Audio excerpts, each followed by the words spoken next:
shopping with my friend Nico for like 2 hours. I don't know why. For me, like shopping is just finding weird places to sit. That's all. I was in the rafters. They're like, we didn't even know we had seats up there. I was like, well, you do, and my phone's at 7%. Let's get out of here. We're 2 hours into shopping, and she said to me, I wish you were gay so that you could help me shop.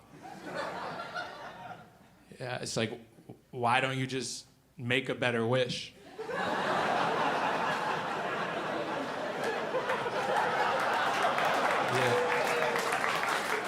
Yeah, just wish to be fashionable. I don't.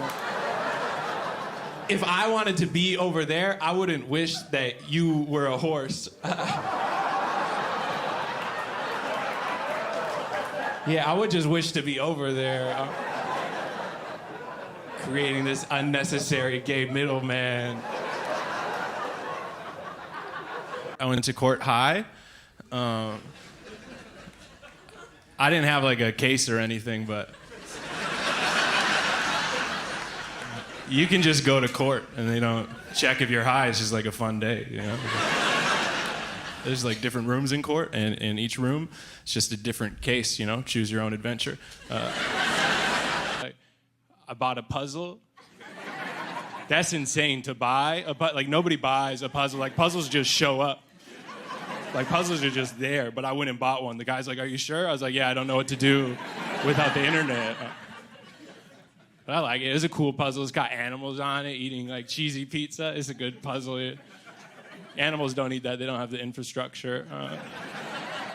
It was 1,000 pieces. It took me 5 hours. Yeah, 200 pieces an hour. It's really good. I have a high puzzle average. I don't know what you're working with, puzzle average-wise, but one-on-one me at puzzles destroy you. If you're having trouble with a puzzle, hit me up. You know, I'm online. I'll be over there. I'll finish it in 2 to 3 hours. If you got the corners done, 30 minutes tops. I'll just close in on that puzzle and be like, wow, this kid is autistic, and I'm definitely on the spectrum for sure. My only problem with puzzles, I don't know what to do with them when you're done with them. Like, I don't want to break it up, put it back in the box. Like, I'm never going to do a puzzle again. Like, my roommate was just going to come home and I'd be like, oh, check out our new doormat. Like, it breaks. Please don't step on it. It took forever.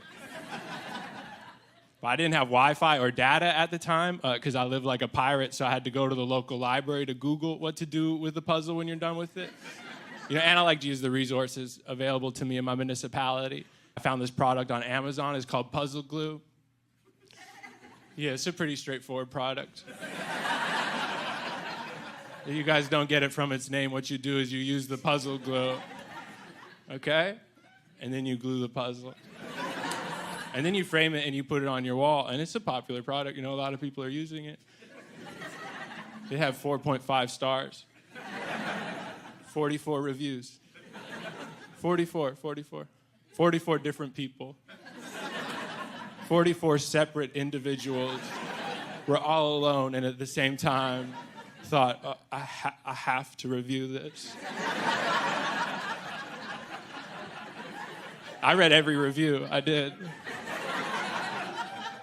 For all 44. My favorite review was, out of all the puzzle glue I've tried, puzzle glue is by far the best. Yeah.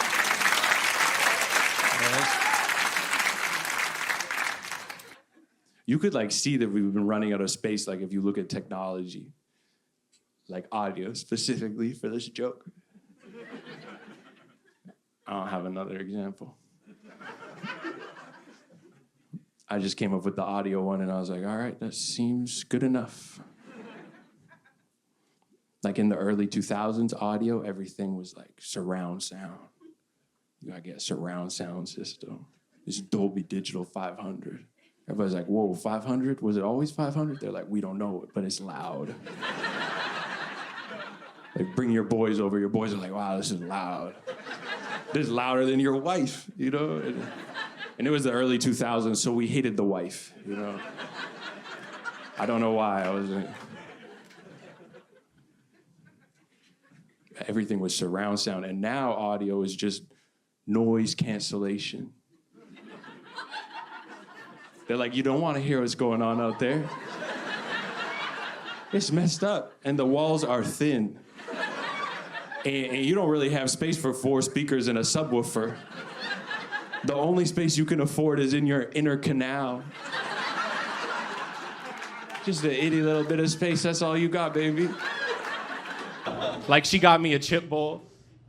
Yeah, a chip bowl. She got me a chip bowl. It's the first chip bowl I've ever owned in my whole life. You know, she gave it to me. I was like, what is this? She's like, you pour the chips in there. I was like, holy shit. What the fuck? This whole time I've just been eating bags of just like long, sad bags of chips. Just like, that's how you know you need somebody, is when you have to wash your entire arm after snacking. You know, just staring in the mirror, just cheesy elbows, like, who am I? Now I got a chip bowl. It's nice. You just pour some chips in there, you eat those chips, and then you wash the chip bowl with dish soap. So it's a pretty crazy lifestyle. You guys don't get it. You know, the best thing about the chip bowl is it came with these things called chip clips. Yeah, I don't know if y'all are clipping. But you just roll the bag down and then you clip the chips. You chip clip. Impenetrable to air, just chip clip. Chips last for weeks, you know? You just chip clip. It's fun to say, it's fun to do. Before chip clips, shit. In my pre-chip clip life, what I used to have to do before chip clip, I used to have to roll up the bag of chips and then I would push it against a loaf of bread. You know, just cocky and arrogant, like, nah, this is bread locked, airtight. These chips are gonna last for weeks. And then you wake up the next day and the chip bag is just like, I don't know, I'm trying to be like an adult, but I know I'm not, because the other day for dinner, I had an entire package of Kraft Singles slices.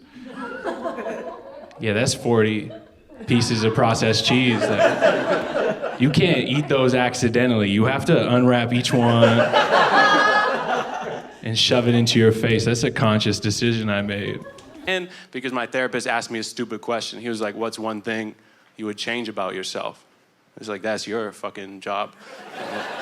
What am I doing here? My back is sweating on this leathery couch. I have to do your job for you. And I don't think you can change things about yourself. Just because I learned this life lesson a couple of years ago when this lady, she threw her baby off the Capilano suspension bridge. It's like a really nice bridge.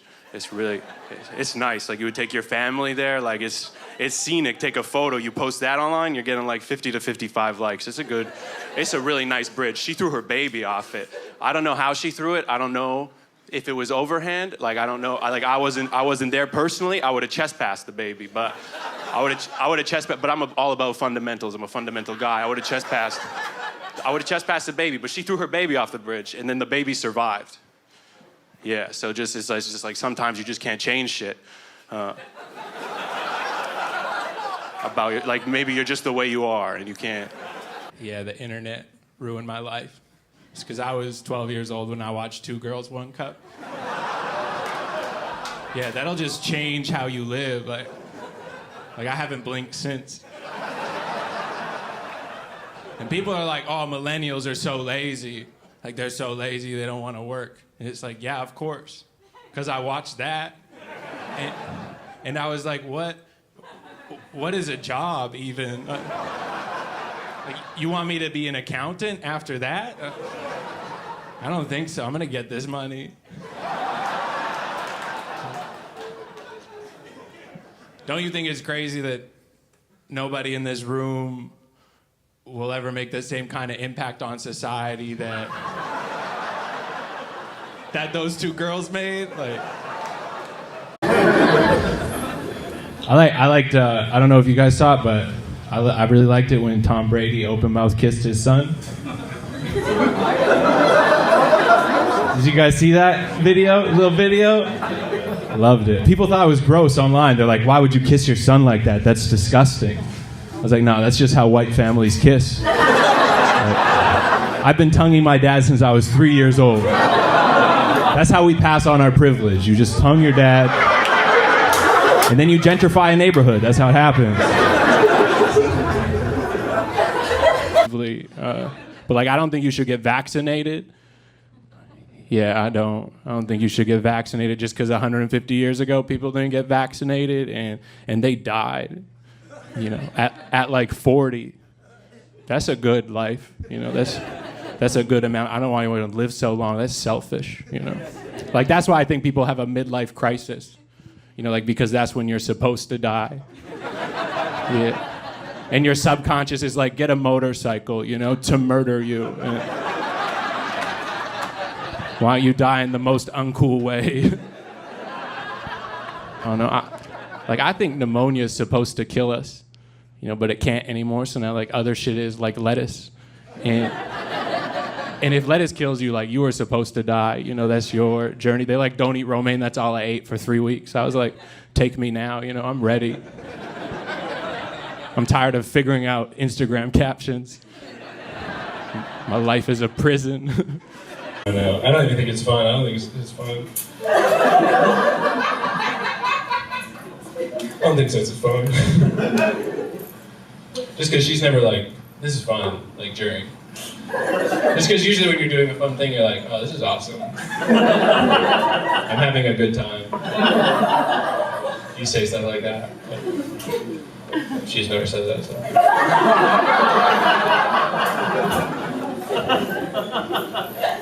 But the other day, she was like, remember when we were playing air hockey? That was the best. Air hockey was the best. I was like, oh yeah, air hockey's the best. I ate your ass last night. But yeah, air hockey, pretty good. We love that.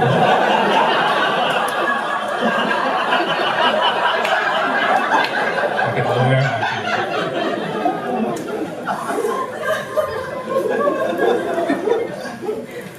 I like eating ass though. I don't know why. Like, I'm so good at puzzles, but I just can't figure out why. I just love eating ass. So. I think it's just because I can be alone back there.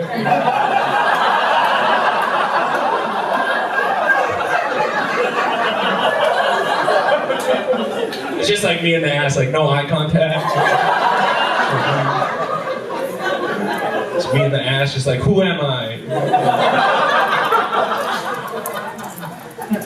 There's a lot of reflecting in the acid. I found out I was a Pisces back there. It's crazy. Who would have guessed it? You know, I thought it was Gemini.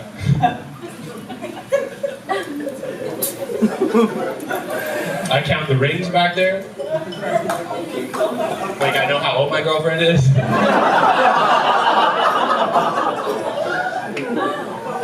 Like, man, I'll never miss a birthday.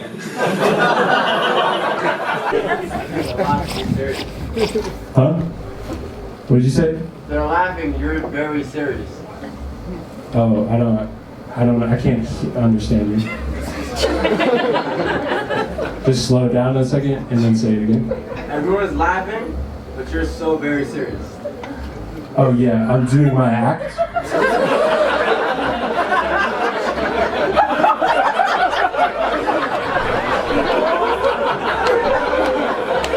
If I was laughing up here, the words, it would be so different. You know? Yeah, if I was up here just laughing the whole time, it'd be like, everybody is laughing, and then there's just a crazy person on stage also laughing. And I'm like, ha ha ha ha, the whole time. And they're like, ha ha ha ha. And then nothing is said, it'd be like, why are we laughing? And then if you walked up here and you saw just a room of people, even the guy on stage laughing, you'd be like, where am I right now? You know? It would be so different, you know what I mean? Pardon? It's like Joker 2020. Yeah, no, it's not. It's just like, it's like you're bringing up Joker stuff now. It's like, oh, because I was talking about suicide? All right.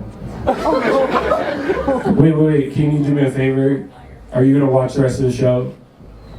I'm here for you. Okay, please don't yell out again. Please. I'm serious, man. Look what just happened. I went over before, I was like, are you good? He said, yeah. And then you yelled that out, and then I gotta do a whole thing. I gotta keep their trust. You're trying to make them lose trust in me. And then I gotta make sure they still trust me so that they'll still laugh and they don't check out. Because I gotta talk for so long, you know what I mean? So I just ask you a favor. Thank you.